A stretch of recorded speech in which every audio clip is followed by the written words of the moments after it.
ನನ್ನ ಹೆಸರು ಚಿದಂಬರ ಅಂತೇಳಿ.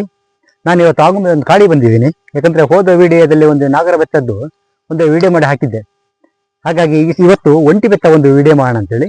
ನೋಡಿ, ಇದೇ ಒಂಟಿ ಬೆತ್ತ ಅಂತೇಳಿ. ಇದರದ್ದು ಬೀಜ ವ್ಯತ್ಯಾಸ ನೋಡಿ, ಆ ಬೀಜ ಚಿಕ್ಕದಿರುತ್ತೆ, ಈ ಬೀಜ ದೊಡ್ಡದಿರುತ್ತೆ. ನೋಡಿ, ಇದು ಒಂಟಿ ಬೆತ್ತ ಅಂತ. ಇದೆಲ್ಲ ಬೀಜ, ಇದು ಒಂಟಿ ಬೆತ್ತ ಅಂತೇಳಿ. ನೋಡಿ, ಇದನ್ನು ಉಪಯೋಗ ಹೇಳ್ತೀನಿ ಈಗ. ನೋಡಿ, ಇದೀಗ ಬೆಳೀತಾ ಬಂದಿದೆ. ಇನ್ನು ಸ್ವಲ್ಪ ದಿವಸ ಹೋದ ನಂತರ ಇದ್ರ ಒಳಗಡೆ ಈ ಬೀಜ ಒಳಗಡೆ ಕಪ್ಪಿರುತ್ತೆ. ಈಗಲೇ ಕಪ್ಪಾಗ್ತಾ ಬಂದಿದೆ. ನೋಡಿ, ಇದು ಬೆಳೆಯಕ್ಕೆ ಇದು ಕಪ್ಪಾಗ್ತಾ ಬಂದಿದೆ. ಹೀಗೆ ಕಪ್ಪಾಗಿದ್ದು ನೋಡಿ ನಾವು ಆ ಟೈಮಿಗೆ ನೋಡಿ ಕುಯ್ಬೇಕು. ಈಗ ಎಳೆದು ಕುಯ್ಬಾರ್ದು, ಅದು ತುಂಬಾ ಎಳೆದಿತ್ತು. ಯಾವುದೋ ನಾಗರ ಬೆತ್ತ ತೋರಿಸಿದ್ನಲ್ಲ, ಅದು ತುಂಬಾ ಎಳೆದಿತ್ತು. ಇದು ಬೆಳೀತಾ ಬಂದಿದೆ. ಇದು ಒಂಟಿ ಬೆತ್ತ ಅಂತ. ಇದರದ್ದು ನೋಡಿ, ಗಿಡ ಮಾಡಬೇಕಾದ್ರೆ ಹಾಗೆ ಇದನ್ನು ಚಪ್ಪಡಿ ಕಲ್ ಮೇಲೆ ಚೆನ್ನಾಗಿ ಉಜ್ಜಬೇಕು. ಉಜ್ಜಿದ ಮೇಲೆ ಈ ಗಮ್ಮಂಸ ಪೂರ ಹೋಗುತ್ತೆ. ಇದು ವೈಟ್ ಕಲರ್ ಬರುತ್ತೆ.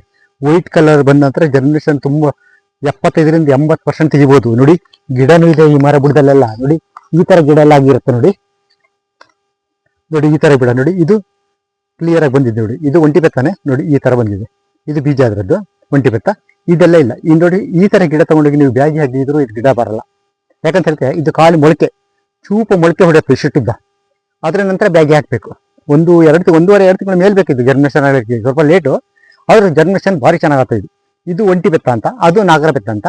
ಇದರಿಂದ ಏನ್ ಮಾಡ್ತಾರೆ ಗೊತ್ತುಂಟ? ಇದರಲ್ಲಿ ಬೆತ್ತದಿಂದ ಬುಟ್ಟಿ ಮಾಡ್ತಾರೆ, ನಿಮ್ದು ಚೇರ್ ಮಾಡ್ತಾರೆ, ಉಯ್ಯಾಲ ಮಾಡ್ತಾರೆ, ಎಲ್ಲಗೂ ಉಪಯೋಗ ಮಾಡ್ತಾರೆ. ಈ ಬೆತ್ತದಲ್ಲಿ ತುಂಬಾ ವೆರೈಟಿ ಇದೆ.